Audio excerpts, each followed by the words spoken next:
In 1984, Apple changed the world with the launch of the Macintosh.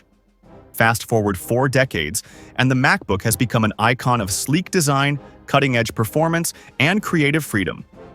But how did we get here? From clunky beginnings to minimalist masterpieces, this is the untold story of how Apple's MacBook laptops evolved over 40 years of bold ideas, stumbles, and breakthroughs. So, ensure you watch to the end, and don't forget to drop your thoughts in the comment section below. Without further ado, let's dive in. The journey began with the Macintosh Portable, Apple's first battery-powered computer, released in 1989. It was a technological marvel, but also a massive 16-pound beast. With a price tag of $6,500, it wasn't exactly made for the average consumer. Despite its flaws, the Macintosh Portable showcased Apple's ambition to bring desktop computing on the go. It had a crisp active matrix display, a full keyboard, and a trackball, luxuries at the time. Its biggest selling point was its ability to run on batteries for 10 hours, which was unheard of at the time. Still, the Portable flopped due to its size, weight, and high price. But it was the first step in a journey that would eventually redefine mobile computing.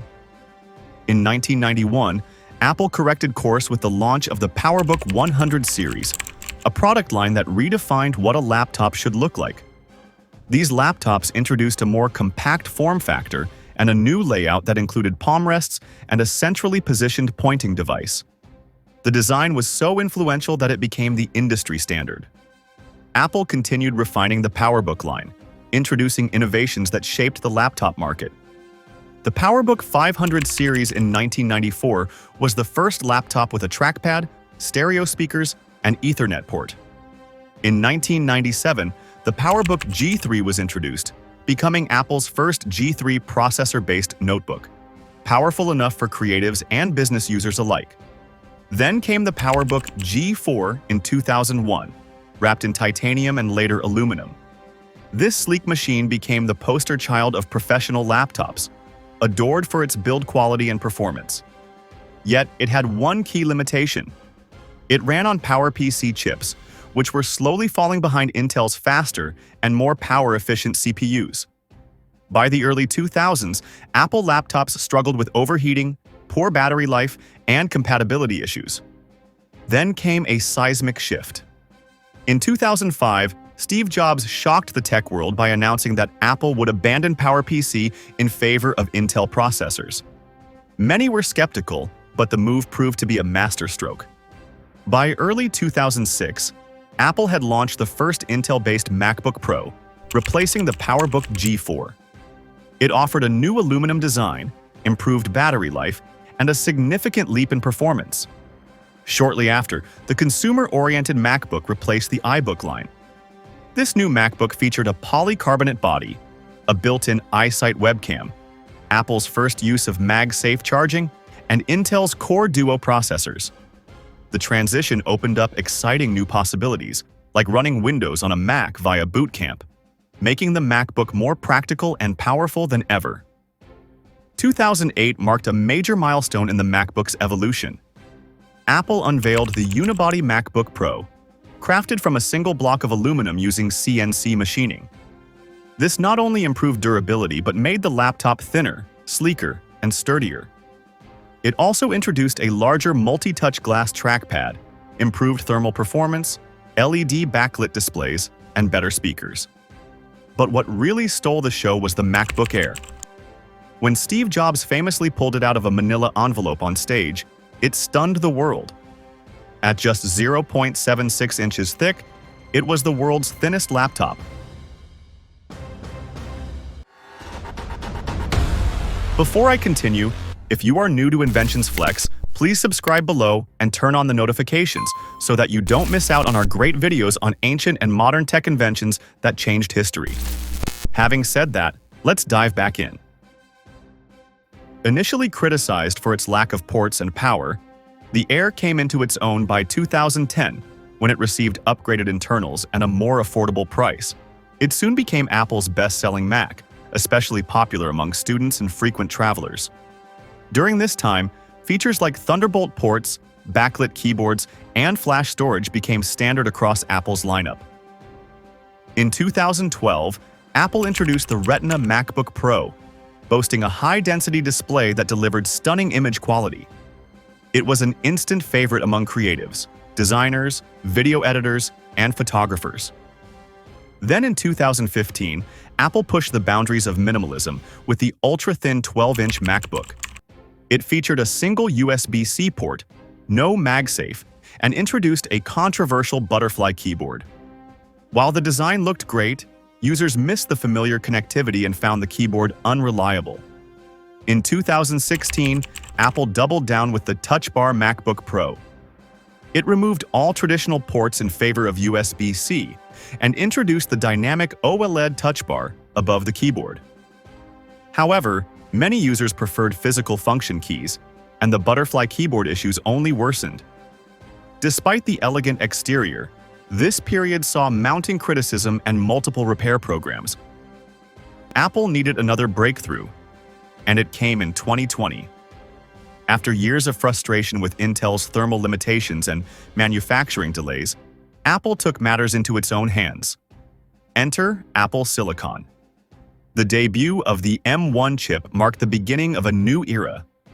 The M1-powered MacBook Air and MacBook Pro stunned reviewers and users alike. They were faster than almost every Intel Mac, cooler and quieter thanks to fanless designs, and delivered mind-blowing battery life, up to 20 hours on the MacBook Pro.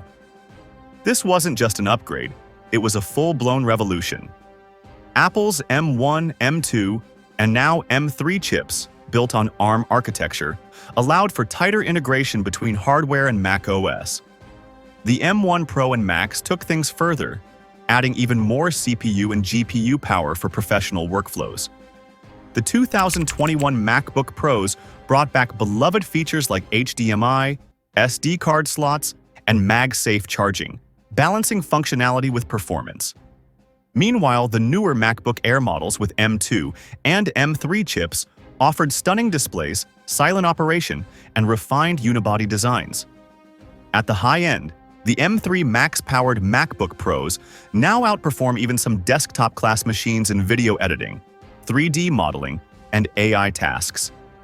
Apple's pace hasn't slowed. Each chip generation continues to deliver gains in performance, energy efficiency, and machine learning capabilities. Beyond pure performance, Apple has always treated MacBook design as an art form. From boxy plastic frames to sleek aluminum sculptures, each generation reflects the company's relentless pursuit of elegance and utility. Unibody frames milled with surgical precision, minimalist aesthetics, color options like space gray and midnight, and a growing focus on sustainability all contribute to the MacBook's iconic status. Apple even pays attention to the tiniest details, like the smooth resistance of the hinge or the tactile feel of the trackpad click.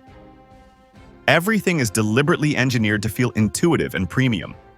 What truly sets the MacBook apart, though, is how it fits into the broader Apple ecosystem.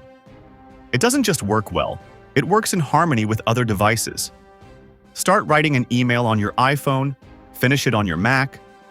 Use AirDrop to share files instantly. Turn your iPad into a second screen with Sidecar. Unlock your Mac with your Apple Watch. Or control multiple Apple devices with just one mouse using Universal Control. This seamless integration makes the MacBook more than a laptop. It becomes a central hub for your digital life. Today, Apple's MacBook lineup offers something for everyone. The MacBook Air with the M3 chip, available in 13 and 15-inch models, is lightweight, silent, and powerful, perfect for students and casual users. The MacBook Pro, with M3 Pro and Max chips in 14 and 16-inch versions, is a dream machine for developers, video editors, and creative professionals. Even older M1 and M2 models remain on sale, delivering excellent performance at lower prices. With Mac OS updates and robust hardware, many users comfortably use their MacBooks for 5 to 8 years, a rare feat in today's rapidly changing tech world. Looking ahead, the MacBook's future remains as exciting as its past. We're likely to see AI-powered features, flexible OLED displays, and even touchscreen MacBooks. Apple continues to push the boundaries of what a laptop can be. But one thing is clear: the MacBook isn't just a tool. It's a reflection of Apple's philosophy, where form meets function, where engineering meets elegance, and where user experience comes first. And as long as Apple keeps dreaming big, the MacBook will stay at the heart of personal computing. Thanks for watching. If you enjoyed this deep dive into the MacBook's evolution, drop a like, hit subscribe, and let us know in the comments which MacBook model was your favorite and why.